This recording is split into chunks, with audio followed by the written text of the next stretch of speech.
Hey guys, welcome back to Let's Play Xenogears and a very quiet episode. Now, the reason for this is for some reason they decided that no music was a good choice here. You are Har. Har. Who's Har? I reside in Zohar. The beginning and the end, the first and the last. Don't worry, I'm going back to the intro probably in the next episode, depending on how long this scene takes. And we will compare that because that is also spoken in the opening. God, some would refer to me as that. From a certain point of view, it is right to view me as such. But at the same time, I am not. I'm also a part of you. A part of me. I'm defined by how people observe me. You are actually talking to a virtual version of me that you yourself create. I am your perception of me. So, from Faye's mind, this thing is how he's perceiving it. But from a technical standpoint, doesn't that apply to everything? I don't know, it's confusing as all hell. Anyway, who or what are you? Existence. Now, you may have noticed in the last episode, and probably the one before, we had a lot of the use of existence with a capital, kind of like God with a capital. In actuality, I do not have a physical form. I am an existence of a higher dimension. A place you cannot perceive, but in terms you understand, it is a world where everything acts as kinds of waves. It is the source of this four-dimensional universe, the place where time and space is controlled, the fluctuating void, the wave existence. Now, for future reference, this existence is now known as the wave existence, for reasons that are kind of obvious.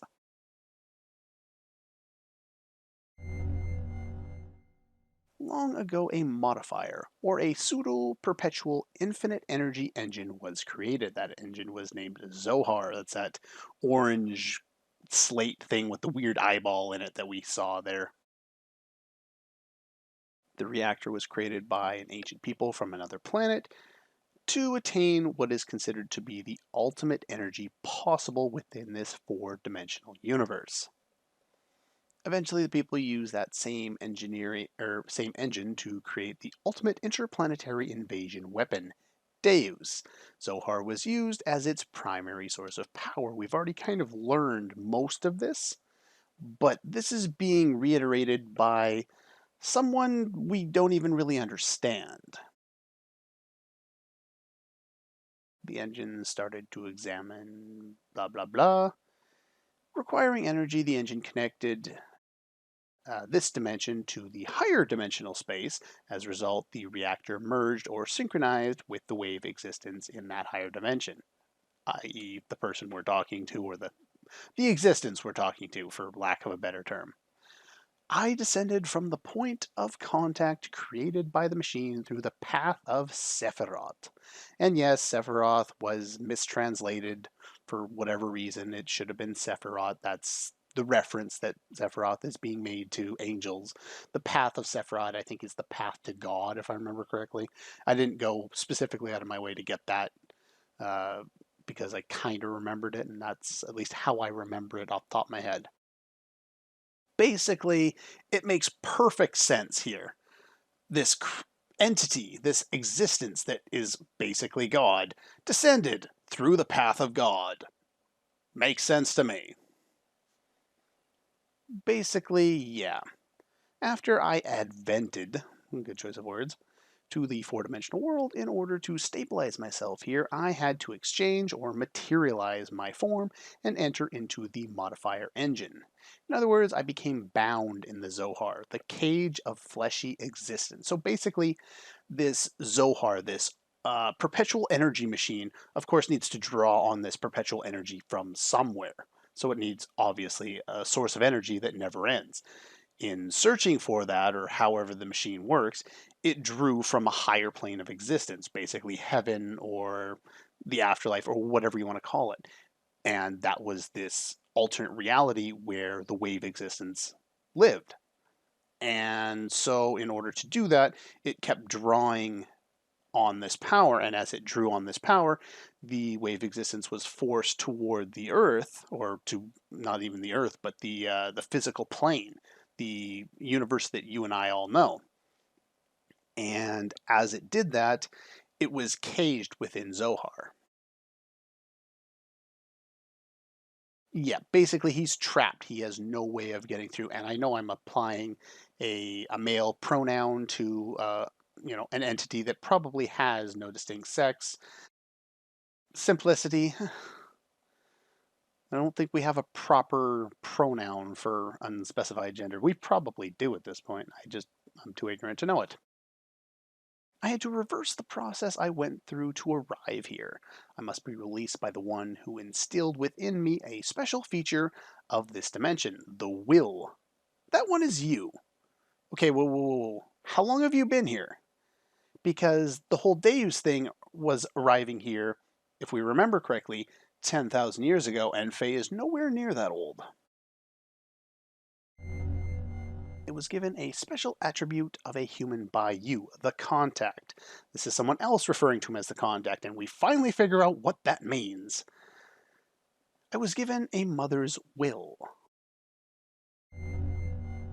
I'm sure you remember, after my descent, you had contact with the modifier engine, Zohar, which is why it was one time called the Zohar modifier.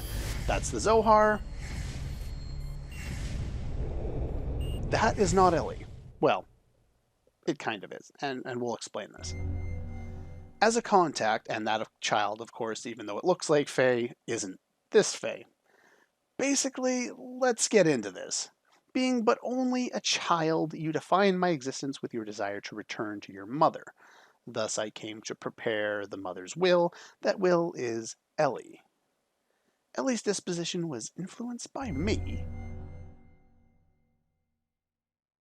The biocomputer, of course, his will was incarnated by the biocomputer, which of course is Katamoni, which was vital for Deus. After combining with me, the biocomputer, Katamoni, evolved its functions that the bioplant, Persona, it doesn't matter that it's called Persona, it just is, whatever. Basically, it's a plant thing that creates offshoots. A central element that is her. I was split by, or basically this God, this existence, was split by its contact with the first human it came in contact with, which was, they'll explain later. It was this little child that looks like little child Faye, put it that way. And at that time, his physical form, which was created by the fact that he was trapped within Zohar, his flesh remains in Zohar, obviously, he's trapped there. And his will, or his kind of spirit, whatever you want to call it, went into Ellie, and his power went into Faye, or this Faye-like child. That's why I waited to unite with you, and now it is fulfilled. My only remaining desire is to break this cage of fleshy existence. In order to do that, I must bring or become perfect by combining with Ellie, as well as my other split physical form, Deus. And because the physical form of the Zohar is powering Deus, you can kind of see how he also has to kind of reform with the other parts of him, namely Faye and Ellie and Deus, because Deus represents the Zohar in this case. Only way to return to the original dimension is to destroy this physical body in the four-dimensional world. Zohar is perfect, so in order to destroy Zohar, because it's perpetual energy, which means it never ends, I need to strengthen that was attributed to you, or he needs the strength, sorry. Zohar can only be destroyed by the hands of the contact, so it needs to be destroyed by the person who has this power because I guess the wave existence can't just take it back at this stage, not while he's trapped within Zohar. So what about his Ellie? Will she be destroyed? Bound to the system by another's will, that will of course being Miang. In order to release her, it is necessary to destroy that very system which serves as the Deus weapon. However, having been created as a weapon, the Deus system seeks to unify itself with all of you for a different purpose than that of mine. So basically, the good guy wants to unify everything, the bad guy wants to unify everything, we're stuck in the middle, and we want to do neither of these things, and we want to send them both packing and get the hell out of my airspace. Originally, her release should have been performed by me, her, of course, being Ellie, the one who desires to return back to the higher dimension. But I am also bound to the system just as she is, so I am unable to participate. You are the only one who can release her from the spell. Just as Deus and I are inseparable, you and her are also inseparable. So basically, this existence comes down, talks to Faye when he's basically going through his whole mental multiple personality crisis and says, you need to go and do what the bad guy is already telling us to do, just slightly different. And Faye's like, sure, I'll do that. That sounds about right. Yep, not too bright when it comes to Faye right now. At the same time, this comes out of not really nowhere. They've been alluding to it the entire game. However, it is kind of abrupt the way it happens.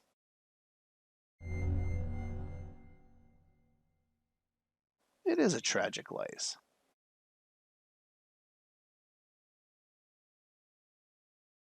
So yeah, Faye's split personality, probably in part caused by his extreme power, which of course was caused by his contact in, I guess, another life with the wave existence here.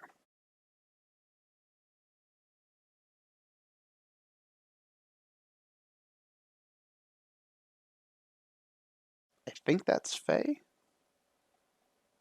I think those are Faye's words. Yeah, every time we get dialogue from the wave existence, we get the save point sound. Anyway, you have managed to accept those tragedies, to tolerate all things, to comprehend, and find where you stand in this world.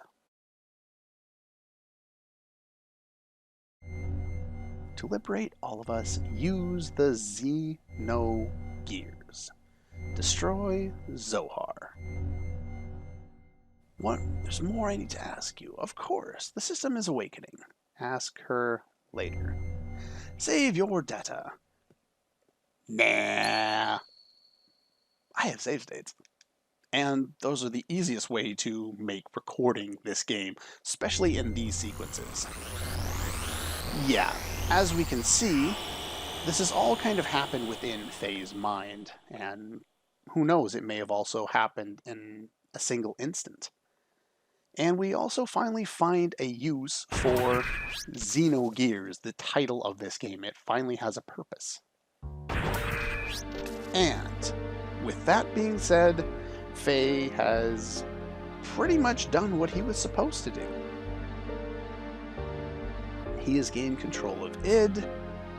You become one. Yes, he has, even though at the tail end of the last episode, it was said that Faye was not yet complete, he was almost complete.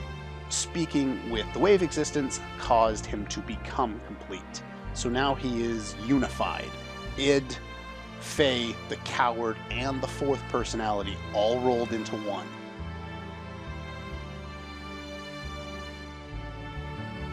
And yes, last time they also had the line where Satan calls out to him talking about Ellie, and that, of course, was a big part of how he was able to control things and get things back under wraps.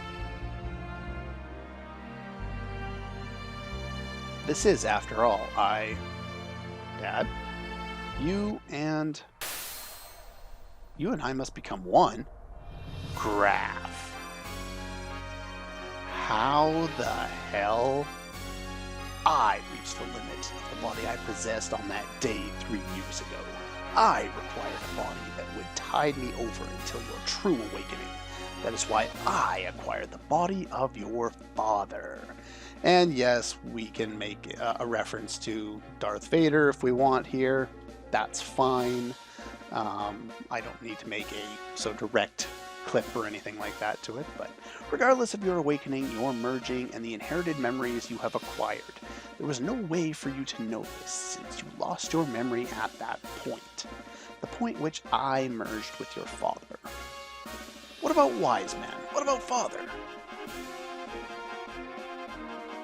Basically, Graf, of course, Lacan, is in a very similar situation with the split personality as Faye has been this entire time.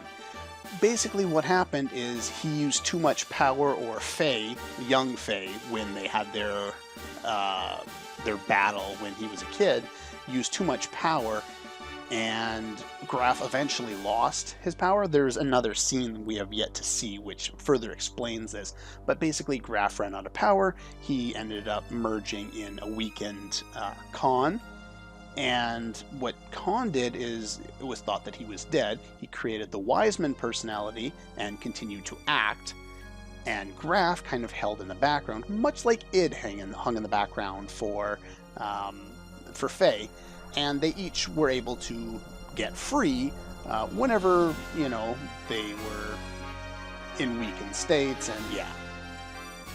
So basically, Khan and Wiseman are exactly the same. Graf has been hidden along in there the whole time. Now, one thing that's kind of interesting about this is if you ever look, they never have them side by side, obviously, but Graf's gear and Wiseman's gear look very similar. Which, actually, there was a scene, which was that during the time where Rico, Ellie, and Faye were trying to stop the Hecht, I believe it was, from crashing in on Kislev, and Ellie fell to the ground and was caught by a gear that I didn't identify at the time because I wasn't sure, and I still, to this day, am not sure whether that was supposed to be Graf's gear or Wiseman's gear. I'm pretty sure it was Graf's gear, which would explain, you know, by the fact that he's Lacan, Ellie looks like Sophia, so that would explain that. If Wiseman did it, that doesn't really explain much, so I'm guessing it's probably Graf.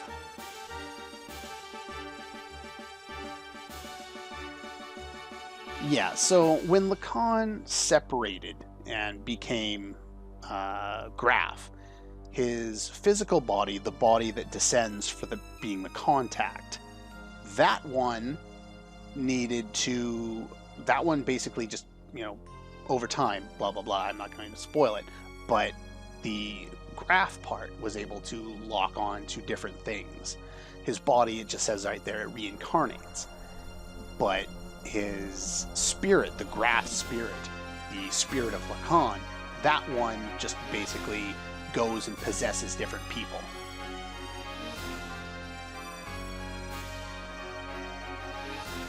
No second con clip today, sorry.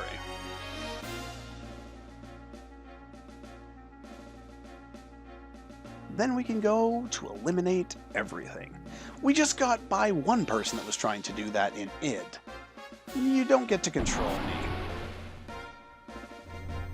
And there's an interesting line that comes here. In fact, I think someone else has used this line before.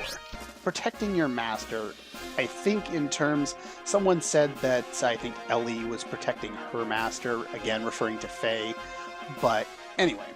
That's pretty much all the time I have for this episode of Let's Play Xenogears. Next time, 1-on-1 at last with Graf.